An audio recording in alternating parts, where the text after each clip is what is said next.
Воткинскийда сәфәрбез 12-нче мәктәптән башлана. Факультатив формада булса да, татар теле укытыла торган бердән-бер белем йорты бу. Туган тел бүлмәсе мәктәптә иң матуры. Директор кабинетында моннан кайтыш ди Земфира Селезнева. Берничә ел элек эшмәкәрләр төзекләндергәннәр һәм җиһазлаганнар. Туган тел сәгатьләренә 2-дән 11-нче класскача укучылар йөри. Мы иногда здесь раскрашиваем, слова новые изучаем, играем. Гаҗәбе шунда, рус балалары күбрәк йөри. Спорт, чит тел, сәнгать мәктәпләре, татар баласын факультативка чакырсаң, вакыт юклыгын сәбәп итә ди Земфира ханым. Артык тырышлар, әмма туган тел белән кызыксыну әз дип ыфтана.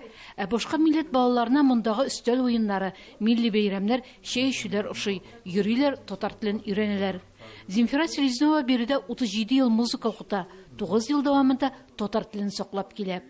Телне ишетсеннәр дип өмет итәсең инде барыбер. Шулай. Һәм инде җырлар аша өйрәнәсең. Җырлар, инде җырлар аша инде самое главное. Фән буларак кертергән махсус әзерлекле укытучы юк. Милли мәдәни автономия рәисе Рафаэль Фатхуллин белән бу очрашуда да шуңа тукталдылар. Милли мәдәни мөхтәрият рәисе буларак ул татар телен укыту проблемын беренче урынга куя. Без хәзрәт банда сөйләшәбез ул турында. Алар менә монда балалар килгән балалар гарәпчә укыталар да. Татарча да отрак өйрәнер өчен алар ярдәм итәләр иде. И мәктәпләргә тоже безгә булышырга кирәк, без Лайда булышабыз. Аның белән әңгәмәбез мәчеттә 10 ел элек нәкъ биредә җыелып милли мәдәни автономия оештыру турында карар кабул иткәннәр. Ул вакытта иске бинада, хәзер аның урынында яңасы. Биредә Рамазан аена әзерлек бара, изгойга барлык теркәү, кагаз эшләрен тамамларга иде диләр. Мәчет Воткинский шәһәренең архитектура бизәкләреннән берсе хәзер. Искесе бик тузгач, заман таләпләренә җавап бирми башлагач, аны төзекләндергәме, икенчене салыргамы дигән сорау туган. Эшмәкәрләр яңасын күтәрү күпкә очсызракка төшәр диләр.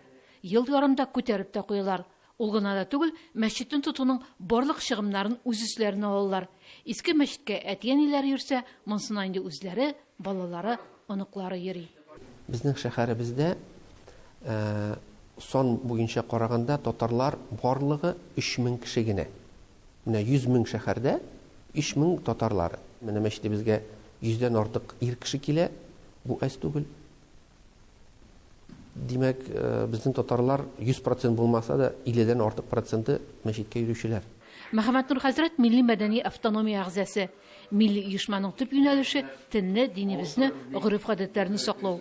Шунысы игътибарга лаек, Воткинскийда эшмәкәрләребез тыгыз элемтәдә һәм активлар. Нинди генә эшкә тотынмасыннар, алар бердәм.